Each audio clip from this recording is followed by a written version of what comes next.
అయితే చల్లగా ఉండు, లేదంటే వెచ్చగా ఉండు, నురువెచ్చగా ఉండొద్దని ప్రభువు చెప్పారుగా. చల్లగా ఉండేవాళ్ళు చచ్చినోళ్ళు.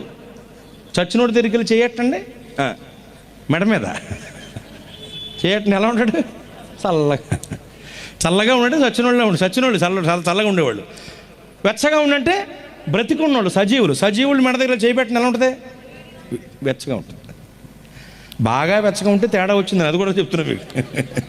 సరిపడా ఉష్ణోగ్రత ఉందంటే వాడు సజీవుడు. కనుక చల్లగా ఉండంటే చచ్చినోళ్ళు, వెచ్చగా ఉండంటే సజీవులు.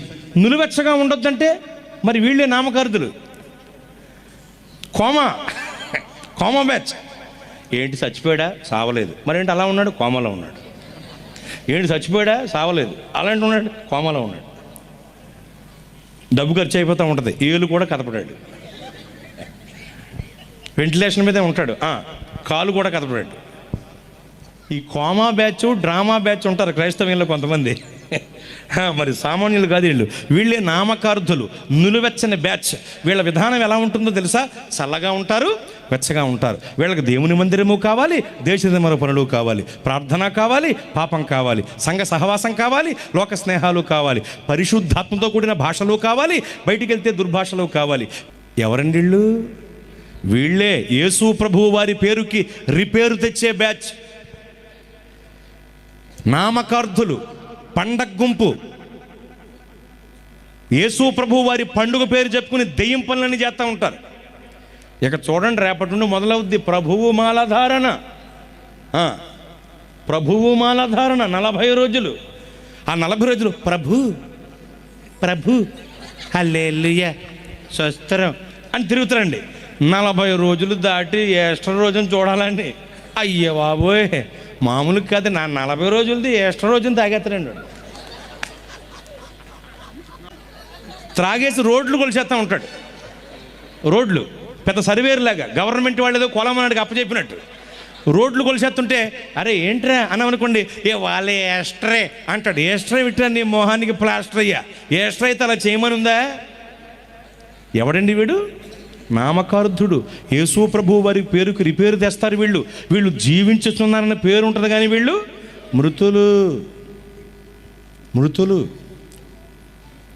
మృతులండి వీళ్ళు. అందుకనే చెబుతున్నా, నామకార్థులే మృతులు. 2వ గుంపిది. వీళ్ళు ఎప్పుడు యేసయ్య పేరుకి రిపేరు తెస్తూ ఉంటారండి. ఎప్పుడూ కూడా వీళ్ళు సంఘాన్ని నష్టపరుస్తారు, దేవుని సొమ్మును నష్టపరుస్తారు. ఎలాగో చెప్పనండి. ఒక ఊళ్ళో, ఎందుకు రండి ఊరి పేరు చెప్పనులే, మళ్ళీ ఇబ్బంది అవుద్ది. ఏమండి, ఆ ఊళ్ళో ఒక నామకార్థుడు 100 కేజీల మాంసం గిన్నెని తిరగేసాడండి. మాంసం కూర గిన్నెని. ఏంట్రా అని ఆరాల్లోకి వెళ్తే జరిగిన విషయం ఏంటంటే, మీటింగ్ జరుగుతుంది. ఆ మీటింగ్ అనంతరం ప్రేమ విందును సిద్ధపరిచారు ఆ సంఘస్థులు. ఈ లోపులో ఈ సంఘానికి చెందిన కొంతమంది, వీళ్ళు నామకార్థులు. వీళ్ళు దేవుని భయం లేదు, భక్తి లేదు వీళ్ళకి, కానీ నామకార్థులు. మరెందుకో వింత, వాళ్లే సంఘ పెద్దలు, ట్రెజరర్లు, వాళ్లే కమిటీ మెంబర్స్ కూడాను. వీళ్ళందరూ మీటింగ్కి దూరంగా సిట్టింగ్ పెట్టారు. అక్కడ సిట్టింగ్, ఇక్కడ మీటింగ్. ఇక్కడ వాటర్ బాటిల్, అక్కడ క్వార్టర్ బాటిల్. ఆ క్వార్టర్ బాటిల్ సిట్టింగ్ ఏదైతే ఉందో, ఆ సిట్టింగ్లో వాళ్ళు త్రాగేటువంటి మద్యపానంలో నంచుకు తినటానికి ప్రేమ విందు కొరకు సిద్ధపరిచినటువంటి మాంసాన్ని బకెట్లతో తోడుకెళ్ళిపోతున్నారు వాళ్ళు. ఓపిని ఫినేహాస్ బ్యాచ్ అండి వీళ్ళు. ఉడుకుతున్న మాంసమును కొంకెలతో కూర్చొని రప్పించుకుని బొక్కేవాళ్ళు వాళ్ళు. అదే బ్యాచ్ వీళ్ళు. పట్టుకుపోతుంటే ఓ పెద్ద ఆయన చూసారే, ఏంట్రా బాబా ఇప్పటికే 3 బకెట్లు అట్టుకుపోయారు, 4వ బకెట్ కూడా తోడుకెళ్ళిపోతున్నావా? కొద్దిసేపట్లో ప్రేమ విందు మొదలవుద్దురా. ప్రేమ విందు సమయంలో మాంసం తగ్గిందంటే సంఘానికి తప్పు పేరు వచ్చేద్దే. బయట వాళ్ళు చాలామంది వచ్చారు, తీసుకెళ్ళబకండి అన్నందుకు వాడికి మనిషికి వచ్చినట్టు కోపం వచ్చి 100 కేజీల మాంసం గిన్నెని నేలపాలు చేశాడండి. మాంసం కూర గిన్నెని మొత్తం తిరగేసాడు. ఏం చేయాలండి? జాగ్రత్తగా కాళ్ళు చేతులు కట్టి ఆ గిన్నెలో అన్నట్టు ఉండేయాలి. కణలా చేయం కదండి, ఆ రైట్స్ దేవుడు మనకి ఇవ్వలేదు కదా. పోనీ 100 కేజీల మాంసం తెద్దామంటే రాత్రి వేళ కుదురుతుందని దొరుకుతుందా? దొరకదు. పోనీ తెచ్చిన వండటం కుదురుతుందండి, కూటమయ్యే లోపల కుదురుతుందండి. ఎంత దారుణం అంటేనండి, నష్టపరుస్తారు నామకార్థులు. దేవుని సొమ్ముని పాడు చేస్తారు, దేవుని పేరుకు రిపేరు తెస్తారు నామకార్థులు. వీళ్ళు మృతులు, జీవించుతున్నారన్న పేరు ఉంటుంది అంతే. ఒక అద్భుతమైన పట్టణంలో ఒక చక్కటి చారిత్రాత్మకమైన మందిరం, చాలా ఏళ్లుగా మందిరం ఉంటుంది. అది ఆ మందిరం ఒక ల్యాండ్మార్క్గా విరాజిల్లుతున్న అద్భుతమైన మందిరాన్ని, చారిత్రాత్మకమైన మందిరాన్ని, క్రైస్తవ మందిరాన్ని తొలగించేసి పెద్ద మందిరం కట్టేయటానికి మొదలెట్టారు. 13 ఏళ్ళైంది, ఇంకా పూర్తవలేదండి. ఇంకానే 13 ఏళ్ళైంది. కడతానే ఉన్నారు, జరుగుతూనే ఉంది పని. ఓ పక్కన ఆరాధన, అక్కడ కడతామైపోయి ఇక్కడ ఆరాధన, ఇలా పెట్టుకున్నారు. నేను అడిగాను ఒకటి, బాబు ఏంట్రా సంగతి అని అడిగాను. ఎందుకంటే ఆ సంఘానికి సంబంధించిన పరిచయస్తులు ఉన్నారు నాకు. అరే ఏంట్రా నాయన, ఎన్నో ఏళ్ళుగా కడుతున్నారు కదరా, ఇంకా పూర్తవలేదట్రా బాబా అన్నాను. అంటే ఏముందండి ఇలా జరుగుతుందని సంగతి చెప్పుకొచ్చాడు. ఆ సంగతిని మీకు అర్థమయ్యే క్రమంలో చిన్న కథా రూపంలో చెప్పేస్తాను అర్థం అవటానికి. ఇప్పుడు పని జరుగుతోంది, మందిరం పని. ఆ మందిరం పని సిమెంటు కట్ట అవసరమైంది అనుకోండి. వెంటనే ఏం చేస్తాం మనమైతే, వారి అబ్బాయిట్రా అంటాం. వర్కర్ ఎవరైతే ఉంటారో వ్యక్తిని పిలుస్తాం. మరి సైకిలో బండు వేసుకెళ్ళి అర్జెంట్గా సిమెంట్ కట్ట తీసుకురంటాం, అయిపోద్ది అక్కడతో. కానీ అక్కడ అలా కాదు.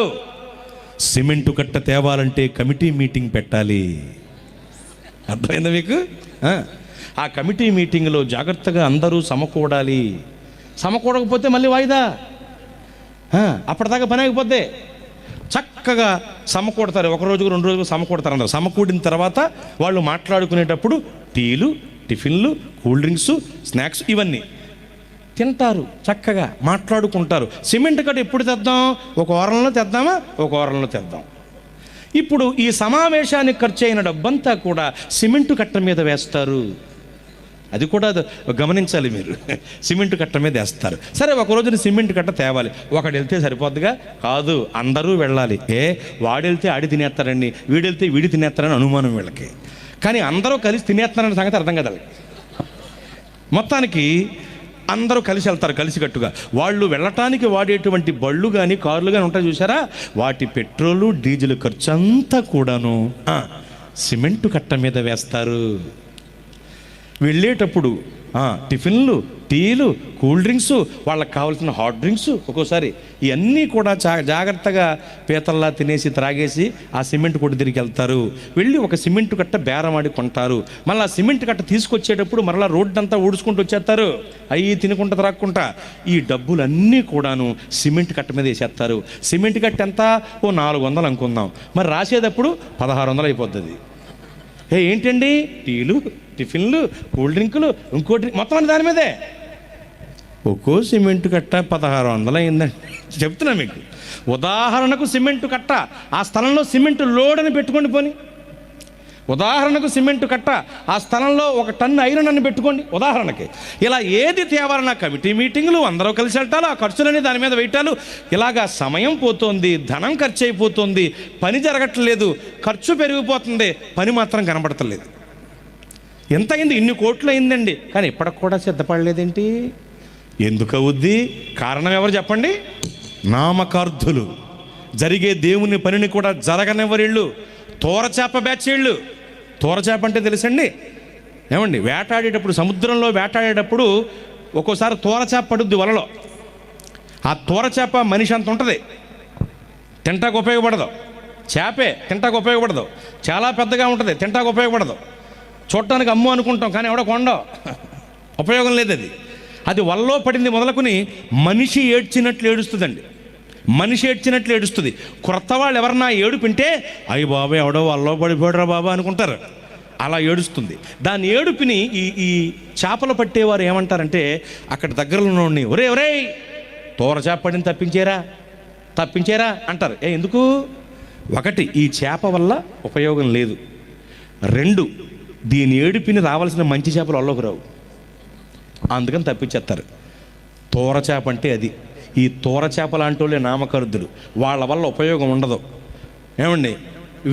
వీళ్ళు పెట్టే ఇబ్బందికి చెయ్యాలనుకున్న వాడు కూడా చేతాకి రాడు, సంఘంలోకి రాడు, నూతనాత్మల సంఘంలో చేర్చబడవు ఈ నామకర్దుల వల్ల.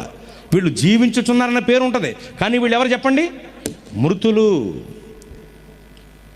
వీళ్ళెవరు? మృతులు, పండగ గుంపు, నామకార్థులు. వీళ్ళు సిలువను వేసుకుంటారు, సిలువను మోసుకోరు. ప్రభు సిలువను వేసుకోమన్నారా, మోసుకోమన్నారా? మరి కొంతమంది వేసుకుంటున్నారు ఈ మధ్యన. 108 వాహనాన్ని పక్కన పెట్టుకుని సిలువ వేసుకుని ఫోటోలు దిగిన వాళ్ళు ఉన్నారు. ఇక మెడలో వేళ్లకు సిలువలు వేసుకుని తిరిగే వాళ్ళు ఉన్నారు. ఈ మధ్యన నొసడను కూడా కొంతమంది సిలువలు ధరిస్తున్నారు, సిలువను వేసుకుంటున్న వాళ్ళు ఉన్నారు. కానీ ఒక్క మాట చెప్తున్నాను, ప్రభువు సిలువను మోసుకోమన్నారు. చేతులెత్తి స్తోత్రం చెప్పండి. వేసుకోవటం కంటే మోసుకోవటం చాలా ప్రయోజనకరం. బైబిల్లో వేసుకోమనుందా మోసుకోమనుందా? మరి వేసుకునేవాళ్ళు ఎవరో మీకు అర్థమైందా? మరి అది వేసుకుని తిరుగుతూ ఉంటారు కొంతమంది. గుళ్ళో కంటే సిలువా, నీ మెళ్ళో కంటే సిలువా, బ్రతుకులో ఉంటే సిలువ, నీ బ్రతుకు కదే విలువ. గుళ్ళో కంటే సిలువ, నీ మెళ్ళో కంటే సిలువ, బ్రతుకులో ఉంటే సిలువ, నీ బ్రతుకు కదే విలువ, నీ బ్రతుకు కదే విలువ. స్తోత్ర. మోసుకోవాలి. వేసుకునేవాళ్ళు పండగ గుంపే, వేసుకునేవాళ్ళు నామకార్థులే. జీవించుతున్నారన్న పేరుంది కానీ వాళ్ళు మృతులు. సిలువను వేసుకోకూడదు, మోసుకోవాలి. అర్థమవుతుందా? మెడలో వేళ్ళకి సిలువలు వేసుకుని తిరుగుతూ ఉంటారు చాలామంది. ఈ వేసుకు తిరిగే బ్యాచ్ నామకార్థులు. వీళ్ళు ఎవరంటే మృతులు. జీవించుతున్నారన్న పేరు ఉన్నది కానీ వాళ్ళు మృతులు. వాళ్ళే నామకార్థులు. వాళ్ళ వల్ల ఎప్పుడు నష్టం, కష్టం సంఘానికి, అవమానం దేవునికి. ఎందుకంటే ఒకసారి వెలిగింపబడి ఆత్మ సంబంధమైన వరములు రుచి చూచిన తరువాత కూడా పరిశుద్ధాత్మలో పాలివారై ఉండి కూడా చేతులా తమ ఆత్మదీపాలు ఆర్పేసుకుంటున్నారు. దేవుని కుమారుని మరలా సిలువ వేయచ్చు బాహాటముగా అవమానపరుస్తున్నారు. వీళ్ళే జీవించుచున్నారన్న పేరు ఉంటుంది కానీ మృతులు, నామకార్థులు వీళ్ళు. ఇక్కడే ఒక వివరణ మీకు చెబుతాను. నామకార్థులు అంటే ఒక్క మాటలో అర్థం చేసుకోండి. విశ్వాసపు పరుగు పందెంలో పరిగెట్టకుండా పడిపోయిన వాళ్ళు, వెనక పడిపోయిన వాళ్ళు, దిగజారిపోయిన వాళ్ళు, వాళ్ళే నామకార్థులు, వాళ్ళే మృతులు. అయితే ఇక్కడ మీరు గమనించాలి, విశ్వాసపు పరుగు పందెంలో పడిపోవటం ఓడిపోవటం కాదు, తిరిగి లేచి పరిగెట్టకపోవటమే ఓడిపోవటం. గమనించాలి. ఇంకో మాట ఇక్కడ, నువ్వు ముందు గురి యొద్దకు చేరుకున్నావా, తరువాత గురి యొద్దకు చేరుకున్నావా అనవసరం. గురి యొద్దకు చేరావా లేదా, చేరితే చాలు. అందరికీ ప్రథమ బహుమతే. స్తోత్రం. చేరితే చాలు. ఇక్కడ విశ్వాసము పరుగు పందెంలో మొదటి బహుమతి, ద్వితీయ బహుమతి, తృతీయ బహుమతి, చతుర్థ బహుమతి, పంచమ బహుమతి అనేటివి ఉండవు. నువ్వు చేరుకున్నావు అంటే ఖచ్చితంగా ప్రథమ బహుమతే, అంతే. అందుకని అంటున్నా, పడిపోవటం ఓడిపోవటం కాదు, తిరిగి లేచి పరిగెట్టకపోవటమే ఓడిపోవటం. ఈ పడిపోయిన వాళ్ళందరూ, చెడిపోయిన వాళ్ళందరూ నామకార్థులు. జీవించుచున్నారన్న పేరు ఉంటుంది కానీ వాళ్ళు మృతులు.